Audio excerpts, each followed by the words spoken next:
दोस्तों, कल्पना कीजिए, आपका रसोई गैस सिलेंडर खाली, पेट्रोल 150 रुपए पार और महंगाई आसमान छू रही।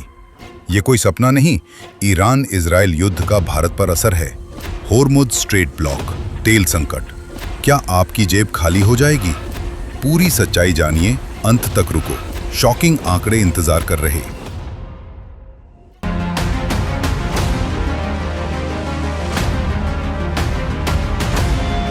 दोस्तों, ईरान इजराइल यूएस युद्ध के 26वें दिन भारत के लिए बड़ी खबर है।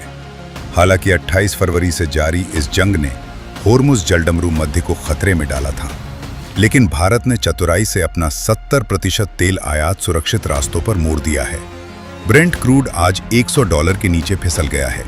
पीएम मोदी ने संसद में भरोसा दिया है कि हमारे पास पर्याप्त तेल और राशन का स्टॉक है, इसलिए घबराने की जरूरत नहीं है। हालांकि दुनिया के तीसरे सबसे बड़े तेल आयातक देश भारत के लिए ईरान इजराइल संघर्ष एक बड़ी चुनौती बनकर उभरा है। खाड़ी क्षेत्र में बढ़ते तनाव के कारण अंतर्राष्ट्रीय समुद्री व्यापार मार्ग सप्लाई चेन बाधित होने का सीधा खतरा पैदा हो गया है।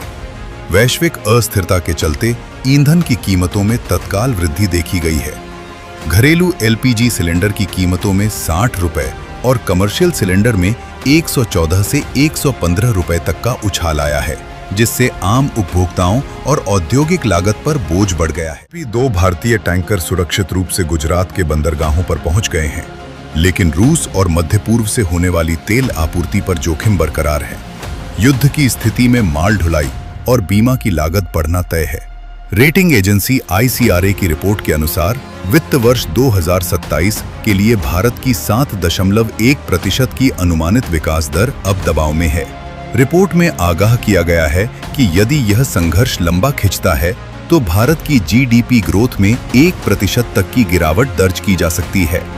भारत अपने रणनीतिक पेट्रोलियम भंडार को सक्रिय रूप से प्रबंधित कर रहा है, जो वर्तमान में लगभग 64% क्षमता तक भरे हुए हैं।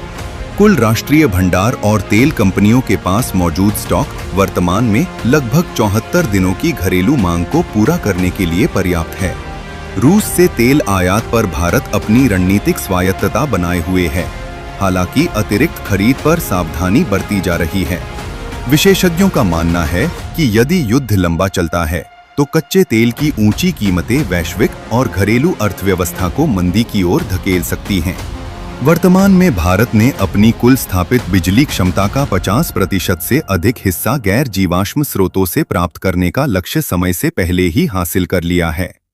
लंबी अवधि की सुरक्षा के लिए सोलर, विंड और ग्रीन हाइड्रोजन प्रोजेक्ट्स में निवेश बढ़ाना सरकार की सर्वोच्च प्राथमिकता है।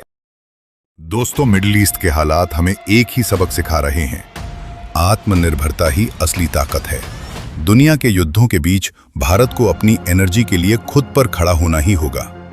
आपको क्या लगता है, कच्चे तेल की कीमतें कहां तक जाएंगी? क्या पेट्रोल डीजल के दाम फिर से हमें परेशान करेंगे? अपनी राय कमेंट्स में जरूर लिखें। अगर ये जानकारी काम की लगी तो लाइक करें, अपनी फैमिली को जागरूक करने के लिए शेयर करें और ऐसी ही सटीक अपडेट्स के लिए सब्सक्राइब करके बेल आइकन दबाना न भूलें। सुरक्षित रहें, सतर्क रहें। जय हिंद।